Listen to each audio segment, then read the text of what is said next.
चवीला कडवट असणाऱ्या या मेथी दाण्यांचे भरपूर असे फायदे आयुर्वेदामध्ये सांगितलेले आहेत। या मेथी दाण्यांचे पाणी उपाशीपोटी पिण्याचा सल्ला डॉक्टर देतात, कारण मेथीमध्ये अँटीबॅक्टेरियल आणि अँटीऑक्सिडंट असल्याने अनेक आजारांपासून दूर ठेवण्याचे काम हे मेथीदाणे करतात। केस गळती, कंबरदुखी, सांधेदुखी या सर्व आजारांवर एकमेव उपाय म्हणजे मेथी दाण्यांपासून बनवलेली खीर। आज आपण याच मेथी दाण्यांपासून अगदी पारंपरिक पद्धतीने बनवत असलेली खीर बनवतोय।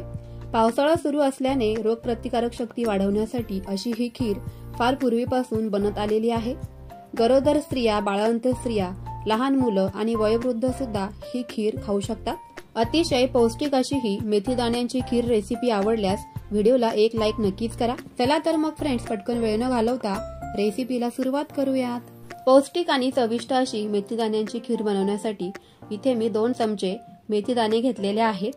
त्याचबरोबर आपल्याला समप्रमाणामध्ये इथे 2 चमचे तांदूळ घ्यायचे आहेत।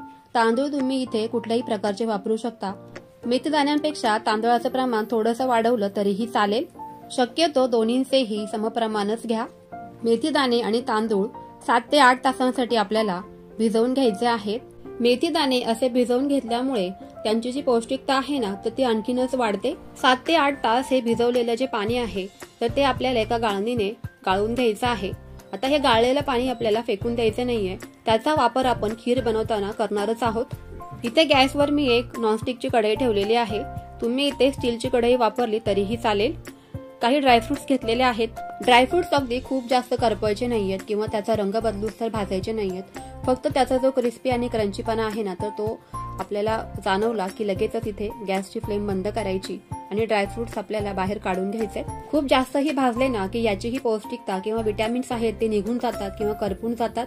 4 ते 5 मिनिटं फक्त आपल्याला अगदी स्लो गॅसवरती हे ड्रायफ्रुट्स परतून घ्यायचे। क्रिस्पी आणि क्रंची असे हे ड्रायफ्रुट्स लगेच एका प्लेटमध्ये काढून घेऊयात। तुमच्या आवडीप्रमाणे ड्रायफ्रुट्सचं प्रमाण तुम्ही इथे कमी जास्त केलं तरीही चालेल, किंवा तुम्हाला जर का मनुके आवडत असतील खीरमध्ये तर तेही घातले तरी पण चालेल। आता त्याच कढईमध्ये आपल्याला 1 चमचा साजूक तूप घालायचं आहे आणि आपण जे मेथी दाण्यांचं पाणी निथळून घेतलं होतं तर ते मेथी दाणे आणि तांदूळ जे आहेत ना, तर ते आपल्याला या कढईमध्ये भाजून घ्यायचे आहेत।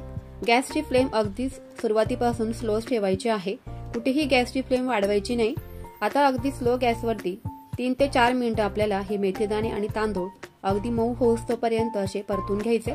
मेथी दाणे असे तुपामध्ये परतून घेतले ना की त्याचा कडवटपणा कमी होतो आणि आपण जी खीर बनवणार आहोत ती अजिबात कडवट न लागता अगदी छान चवीची बनवून तयार होते। 4 ते 5 मिनिटं असेच मी हे मेथी दाणे आणि तांदूळ अगदी स्लो गॅसवरती परतून घेतलेले आहेत।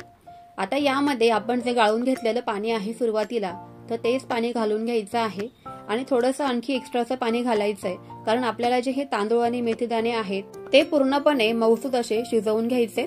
5 ते 10 मिनिटं यावरती झाकण ठेवून तांदूळ आणि मेथी दाणे मस्त असे इथे शिजवून घेतलेले आहेत। तांदूळ अगदीच आपल्याला मऊसूद आपण जसा भात बनवतो त्याच पद्धतीने अगदी हे शिजवून घ्यायचे।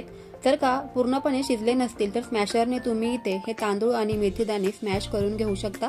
कोणताही गोडाचा पदार्थ करायचं म्हटलं की त्यामध्ये चवीप्रमाणे मीठ घालतो, अगदी तेवढंच मीठ आता या खीरमध्ये घालून घ्यायचंय। त्यानंतर इथे मी 1 वाटी ओला नारळ असा मिक्सरमध्ये बारीक फिरवून घेतलेला आहे। ओल्या नारळाच्या ऐवजी तुम्ही इथे सुकं खोबरं वापरलं तरीही चालेल। आता ज्या वाटीने खोबरं मोजलं त्याच वाटीने इथे आपल्याला मोजून अर्धी वाटी गुळ घालायचा आहे। तुमच्या आवडीप्रमाणे तुम्ही गुळाचं प्रमाण इथे कमी जास्त करू शकता। सर्व साहित्य एकदा अगदी स्लो गॅसवरती मिक्स करून घ्यायचंय। गुळ घेताना शक्यतो तो फोडूनच वापरा, म्हणजे तो पटकन कढईमध्ये घातल्यानंतर विरघळला जाईल। संपूर्ण मिश्रण अगदीच कमी गॅसवरती मिसळून घ्यायचंय। गुळाच्या अगदी गाठी किंवा गुठळ्या राहिल्या असतील तर त्या मोडून घ्यायच्या आहेत आणि हे सर्वच मिश्रण 4 ते 5 मिनिटं अगदी स्लो गॅसवरती परतून घ्यायचंय। गुळ घेताना इथे मी साधाच गुळ वापरलेला आहे, चिक्कीचा गुळ वगैरे वापरायचा नाही। संपूर्णपणे गुळाला पाणी सुटल्यानंतर यामध्ये अगदी उकळलेलं दूध घालायचं आहे। मेथी दाण्यांची खीर बनवताना ही सर्वात महत्त्वाची स्टेप आहे। थंड दूध जर का आपण वापरलं ना तर ते गुळामध्ये घातल्यानंतर दूध फाटूही शकतं, त्यामुळे लक्षात ठेवायची स्टेप म्हणजे की फक्त आपल्याला इथे दूध जे आहे ना ते अगदी उकळलेलं घालायचे। आवडीप्रमाणे तुम्ही दुधाचं प्रमाणही कमी जास्त करू शकता। तुम्हाला जशी दाटसर हवी आहे खीर किंवा खूप जास्त पातळ हवी आहे त्याप्रमाणे तुम्ही यामध्ये दूध घालू शकता। मी पुन्हा इथं हेच सांगेल की दूध आपल्याला फक्त आणि फक्त गरमच वापरायचं आहे आता हे संपूर्ण साहित्य अगदी स्लो गॅसवरती सतत हलवत राहायचं आहे आणि या खिरीला उकळी काढून घ्यायची आहे। सतत असं हलवल्यामुळे काय होतं ना की हे सर्वच मिश्रण छान एकजीव होतं आणि दाटसरपणाही आपल्या खीरला येऊन जातो। अगदी थोडंसं आपल्याला यामध्ये जायफळ किसून घालायचं आहे। वेलची पूडही तुम्ही घालू शकता, पण पारंपरिक पद्धतीने बनवण्यात आलेल्या या मेथीदाण्याच्या खीरमध्ये जायफळच वापरतात। जायफळ सुद्धा खाण्याचे आयुर्वेदामध्ये भरपूर असे फायदे आहेत। सुरुवातीला आपण जे ड्रायफ्रुट्स तुपामध्ये भाजून घेतले होते तर ते आता या खीरमध्ये असे ऍड करायचे आहेत आणि संपूर्ण हे जे साहित्य आहे ते पुन्हा एकदा आपल्याला मिसळून घ्यायचे। 4 ते 5 मिनिटांमध्येच मस्त अशी खीर आपली इथे बनवून तयार झालेली आहे।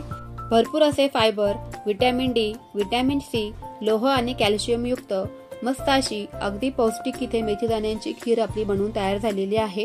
पावसाळ्यामध्ये भरपूर आजारांना निमंत्रण मिळत असतं, त्यामुळे तुमच्या मुलांची आणि घरातील सर्वच व्यक्तींची रोगप्रतिकारक शक्ती वाढवण्यासाठी तुम्ही ही अशी मेथीदाण्यांची खीर नक्कीच बनवू शकता। कमीत कमी आणि घरातीलच साहित्यांपासून ही मेथीदाण्यांची खीर बनवून तयार होणार असल्यामुळे तुम्हाला ही रेसिपी नक्कीच आवडली असणार। म्हणूनच तुमच्या फ्रेंड्स आणि फॅमिली सोबत ही रेसिपी एकदा शेअर नक्की करा आणि तुम्ही ही अशी मेथीदाण्यांची खीर नक्कीच बनवा। अजिबात कडवट ही मेथीदाण्यांची खीर बनत नाही, तुम्ही एकदा नक्कीच बनवून बघू शकता। चला तर मग फ्रेंड्स, पुन्हा भेटूयाच। तोपर्यंत always keep smiling and keep cooking. Bye bye friends.